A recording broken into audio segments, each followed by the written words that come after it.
مودی حکومت کے جنگی جنون اور پہلگام ڈرامے کے خلاف نیدرلینڈز کے شہر دی ہیگ میں بھارتی سفارت خانے کے سامنے پاکستانی کمیونٹی کا شدید احتجاج، مودی مرد آباد کے نعرے لگائے گئے۔ پاکستانی کمیونٹی نے مودی کے جنگی جنون اور پہلگام واقعے کو جھوٹا قرار دیتے ہوئے مودی حکومت کے خلاف شدید نعرے بازی کی۔ شرکاء نے مودی دہشت گرد، کشمیر بنے گا پاکستان، افواج پاکستان زندہ باد، جنرل عاصم منیر قدم بڑھاؤ ہم تمہارے ساتھ ہیں کے نعرے لگائے۔ مظاہرین نے ہاتھوں میں بینرز اور پلے کارڈز اٹھا رکھے تھے جن پر بھارت مخالف اور کشمیری عوام کے حق میں نعرے درج تھے۔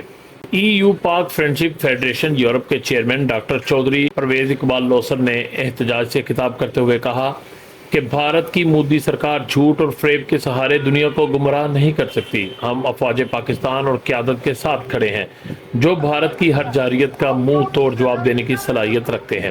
انہوں نے عالمی برادری سے مطالبہ کیا کہ وہ بھارت کی اشتعال انگیزی اور خطے کے امن کے خلاف اقدامات کا سخت نوٹس لے۔